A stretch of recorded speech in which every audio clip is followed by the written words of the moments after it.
आज हम मुंडका विधानसभा क्षेत्र में हैं, वार्ड 35 के अंदर। हमारे साथ मौजूद हैं लोकप्रिय निगम पार्षद अनिल लाकड़ा जी। बात करेंगे यहाँ के वार्ड की, और सबसे पहले हम शुरुआत करेंगे सिविक सेंटर की। जिस तरीके से सिविक सेंटर के अंदर आज आम आदमी पार्टी ने जिस तरीके से बीजेपी के सामने मुद्दा रखा भ्रष्टाचार को लेकर, आइए इस मुद्दे पर सबसे पहले बात करते हैं। जी जी। जी, आज के जो सिविक सेंटर में जो मुद्दा था, क्या कहना चाहेंगे उसके लिए? देखिए, कुछ समय पहले साकेत के अंदर एक बिल्डिंग है जो भरभरा के गिरी। जी और वो बिल्डिंग क्यों गिरी? बीजेपी के भ्रष्टाचार के कारण गिरी, जी डीसी के भ्रष्टाचार के कारण गिरी, वहां के नेताओं के भ्रष्टाचार के कारण गिरी। क्योंकि वो 3 मंजिल पहले बनी हुई थी बिल्डिंग, उसके ऊपर 2 मंजिलों का कंस्ट्रक्शन का काम चल रहा था। जी जब वो 3 मंजिली थी तभी जो है ना, वहाँ के साथ वाले मकान वाले ने वहाँ पे कोर्ट के अंदर अर्जी लगाई थी कि ये बिल्डिंग टेढ़ी हो रखी है और ये कभी भी हादसा हो सकता है, कभी भी गिर सकती है। जी लेकिन उसके बावजूद भी उस पर 2 मंजिल और काम चल रहा था। जी कोर्ट ने एमसीडी के पास में भेजा, एमसीडी ने बोला कि भाई हमारे यहाँ तो कोई कंस्ट्रक्शन हो ही नहीं रहा। जी देखो कितना बड़ा मजाक हो रहा है यहाँ पर हमारे देश के अंदर। जी एमसीडी ने खुलेआम तौर पर लिख के दे दिया कि हमारे यहाँ पे कोई कंस्ट्रक्शन नहीं हो रहा है। जी और जब वो 5 मंजिल की बिल्डिंग हो गई तैयार, तो हो गई नहीं तो थी जब पहले ही वो झुकी हुई थी। हम्म, और वहां पर उसके साथ में एक बिल्डिंग में डॉक्टरी के लिए बच्चे वहां पर रहे थे, डॉक्टरी कर रहे थे। वो बेचारे वो बच्चे वहां पर मैस के अंदर खाना खाने के लिए गए हुए थे, साथ वाली बिल्डिंग के अंदर। और वो बिल्डिंग ऐसे कैसे उस मैस वाली बिल्डिंग के ऊपर भी गिरी? हमारा जो भविष्य के जो होने वाले डॉक्टर थे, उनका क्या कसूर था? वो उनको भी अपनी जान गंवानी पड़ी। और बिल्डिंग के अंदर जो लोग रह रहे थे उनका क्या कसूर था? जी ये सीधा सीधा भ्रष्टाचार का कारण था। और बिल्कुल सभी नियमों को अनदेखी करके सिर्फ पैसा पैसा पैसा देखते हुए वो बिल्डिंग का काम चल रहा था। उसको देखते हुए आम आदमी पार्टी के सभी, अच्छा इसके एक बेशर्मी और देखो जी कि जो उसका रेस्क्यू ऑपरेशन जो होता है बिल्डिंग का, भाई निकाल, उसको उठा उठा के पत्थरों को, जो हमारे वहाँ पे दबे हुए हैं कुछ लाशें, जी उनको निकालने का जो काम होता है, वो बड़ा धीरे धीरे से सरकार कर रही है। क्यों? सरकार इसलिए धीरे धीरे कर रही है कि जिससे लोगों के अंदर ये ना जाए कि भाई इतने सारे लोग यहाँ पर एक्सपायर हो गए। जी अब सरकार तो आंकड़ा बहुत छोटा सा दिखा रही है, जी लेकिन आंकड़ा बहुत बड़ा है। लिपापोती करने के लिए धीरे धीरे उसका रेस्क्यू ऑपरेशन करवा जी रही है।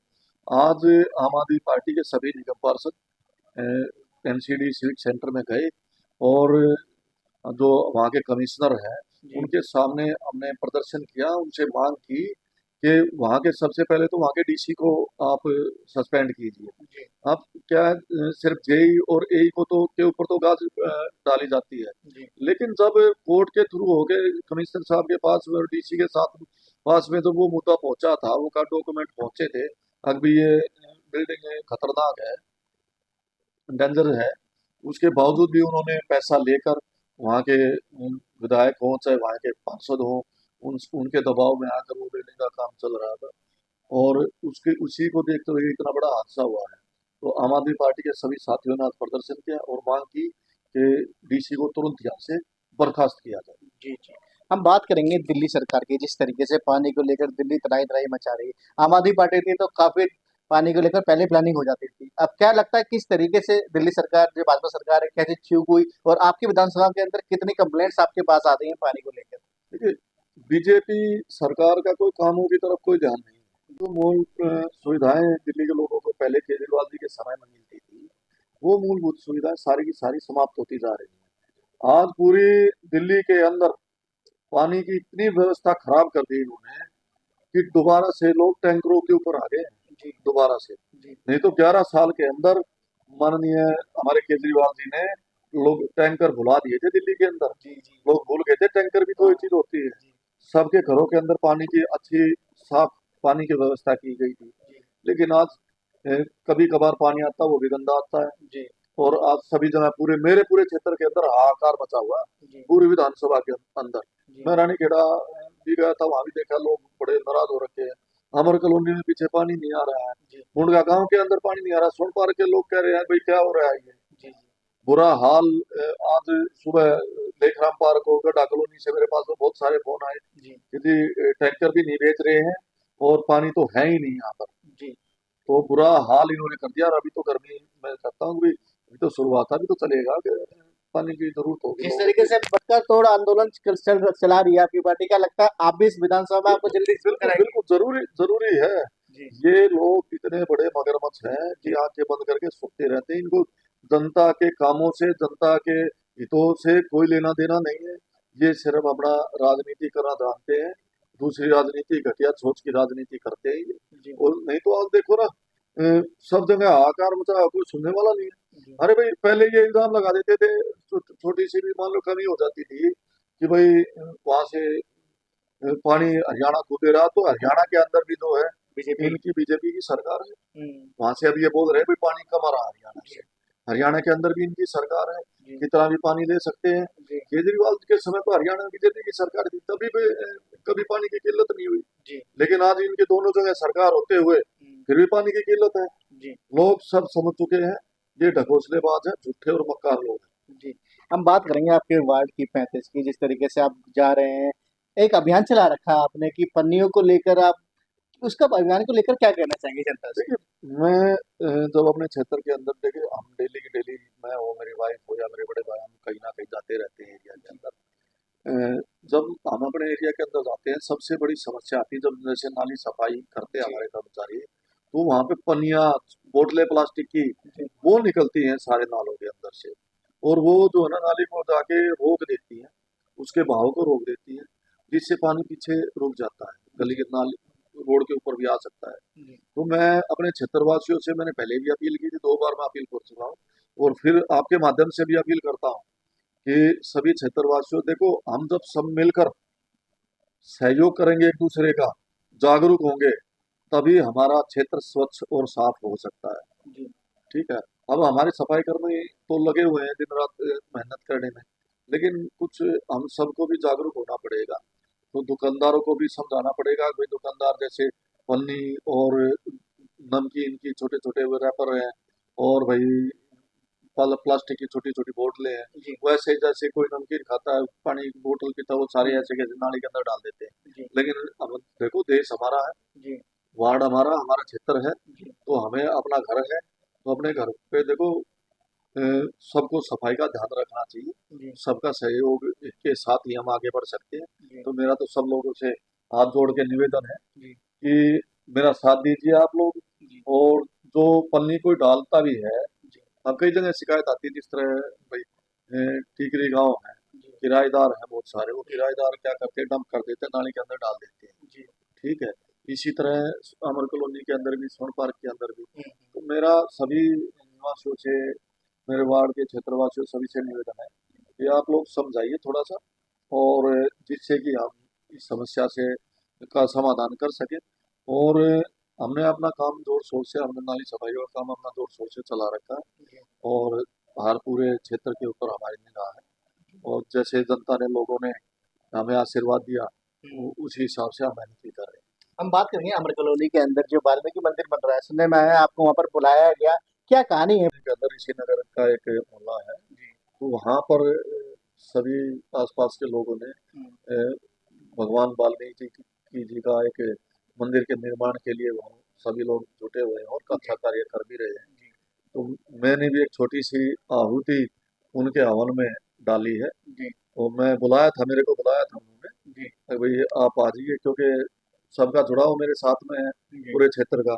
जी। तो उन्होंने मेरे को बुलाया कि भाई आप भी हमारा सहयोग कीजिए। जी। तो जितना हो सका मैंने भी उनका वहाँ पर सहयोग किया। जी। और देखो, भगवान के उसमें हम तो कौन होते हैं, जी। हम तो बहुत छोटी सी चीज है जी। भगवान के। उसे हम ये नहीं कहते कि भाई हम मंदिर बनवा रहे हैं, नहीं। जी। हमारा तो एक छोटा सा योगदान होता है, जी। यही परमात्मा के ऊपर कुछ ढूंढे लोग आगे बढ़ सकते हैं। जी। लेकिन ज्यादा दिन तक गुंडागर्दी से काम नहीं चलता।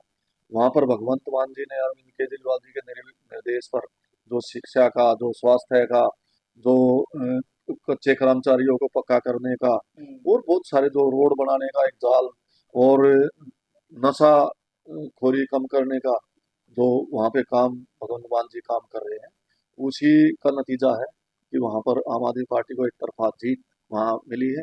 दोबारा से आम आदमी पार्टी वहाँ पे सरकार बनाने जा रही है। और बीजेपी की जो कुटिल राजनीति, जो छोटी सोच की राजनीति, उसको वहाँ के लोगों ने आईना दिखाया है। 1200 लगभग सीटों पे उनकी जमानत जब्त करवा दी, चौथे नंबर पर वो आए हैं। तो बहुत बहुत पंजाब के लोगों का बहुत बहुत धन्यवाद करता हूँ।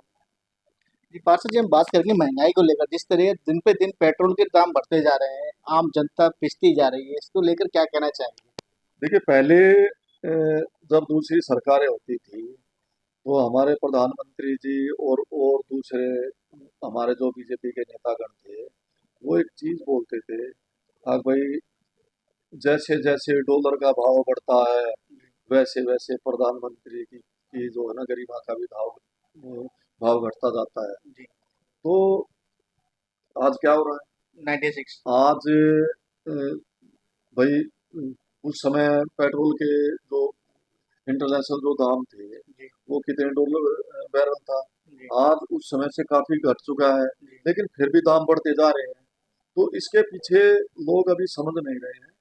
बहुत बड़ी मंशा है कि गरीब लोगों की जेबों पे डाका डाला जा रहा है, और अपने जो मित्र हैं उनकी जेबों को भरा जा रहा जी। है। आज 8 8 रुपए पहले, जब 1 रुपया या 25 पैसे भी रेट बढ़ते थे, तो मीडिया, देखिए मीडिया कितना हौला मचाती थी, न्यूज चैनलों पे सब पे हौला मचता था जी। कि 50 पैसे 25 पैसे बढ़ गए हैं और इतनी महंगाई हो जाएगी, ऐसे हो जाएगी। जी। लेकिन आज देश का विनाश करने में सबसे आगे कोई है तो न्यूज चैनल चल रहे हैं, आज उसका भी बचाव कर रहे हैं। जी। आगे छोटा सा ही तो रेट बढ़ा जी। है। इस तरह की कितनी बेशर्मी के साथ में बातें बोली जा रही हैं, लोगों को बरगला जा रहा है, जी। लोगों के पेट पे लात मारी जा रही है, लोगों के काम धंधे खत्म होते जा रहे हैं, सब तरह लूट तंत्र का राज चल रहा है, अडानी अंबानी को आगे बढ़ाया जा रहा है, लोगों की जेबों पे डाका डाला जा रहा है। कैसे देश चलेगा आगे? जी। देश तब चलता है जब आखिरी पंक्ति का जो व्यक्ति होता है, उसको भी भरपेट खाना जी। मिले, उसको भी उसका भी काम धंधा अच्छे से चले, जी। तब देश चलता है। ये नहीं होता भाई आप एक दो व्यक्ति को ही आगे बढ़ाकर देश विनाश की तरफ चला जाएगा।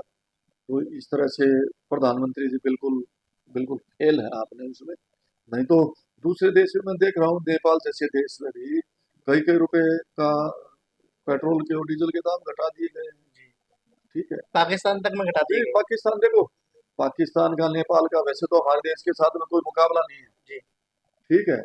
लेकिन वो छोटे गरीब देश है, उन्होंने भी घटा दिए हैं। जी। लेकिन यहाँ पे दूसरा एक काम चल रहा है, यहाँ पे तो कोई आवाज उठाता है, जी। उसको भी देशद्रोही साबित करने के लिए तुल जाते हैं। जी। अभी भाई कांग्रेस पार्टी चल रही है, उसको लेकर भी आम आदमी पार्टी का काफी बोल रहे हैं कि आम आदमी पार्टी पार्ट 2 है ये। नहीं देखो, वो आम आदमी पार्टी अपना काम कर रही है। जी। ठीक है, वो नौजवान लोगों का गुस्सा है। जी। जो कांग्रेस पार्टी जो चल रही हाँ। है, वो नौजवान लोगों का गुस्सा है। जब उन्हें सीजीआई ने कहा कि भाई हमारे यहाँ के नौजवान जो है कॉकरोच की तरह है, वो हाँ। काम नहीं करते, जी। तो वो उन लोगों का गुस्सा है सरकार के प्रति, सीजीआई के प्रति। तो इस तरह के अगर आप अभद्र भाषा किसी के प्रति बोले तो उनका एमडी जागता है। जी। तो लेकिन आज जी। नुकसान की तरफ देश जा रहा है। जी। लेकिन लोगों को समझना होगा। अभी किस तरह से पहले छोटी छोटी बातों में गाने चलते थे, आगे महंगे पति सैया तो खूब ही कमात हाँ, है, महंगाई डायन खा लेकिन जाते महंगाई डायन खाए जात है। हैं। जी। ठीक है। आज कोई बोल नहीं सकता। जी। आज इतनी महंगाई हो गई कि कोई बोलने वाला नहीं है, क्यों सबको धर्म की अफीम चटा रखी है। जी। तो मेरा सबसे निवेदन है जी। कि देश पहले होना चाहिए, पार्टी बाजी बाद में होती है। जी। ठीक है। पहले देश होता है, जी। देश बचेगा तभी तो हम बचेंगे, जी। जी। तभी तो हम रहेंगे, देश रहेगा तो। जी। जी। अब देश के बगैर हमारा क्या वजूद है? जी। तो मेरा, देखो, जिस तरह एक चीज और है, पुराने समय में जो भी न्यूज भी मीडिया भी या भी कोई और व्यक्ति भी सवाल उठाता था, जी। तो उस समय कोई कुछ नहीं बोलता था। जी। आज तो कोई सवाल उठा के दिखा दे, वही देशद्रोही द्रोही देशद्रोही, साबित हो जाएगा। आतंकवादी। हाँ, क्या मतलब, गुंडागर्दी करते रहो, देश को लूटते रहो, बर्बाद करते रहो, नोचते रहो लोगों को, जी। और जो उनके खिलाफ बोलेगा, विपक्ष का काम देखो, गलतियों को उजागर करना होता है, खामियों को उजागर करने का काम विपक्ष का होता है। जी। अब विपक्ष का जो आवाज उठाएगा उसको ईडी, सीबीआई, जी। उसको जेल में डालो, जी। तरह तरह के नाटक चल रहे हैं देश में। जी। जी। जिस तरीके से आपने देखा हमने लोकप्रिय पार्षद से मिलवाया, ऐसे ही और रस्ते से मिलवाते रहेंगे। देखते रहिए ताजा खबर।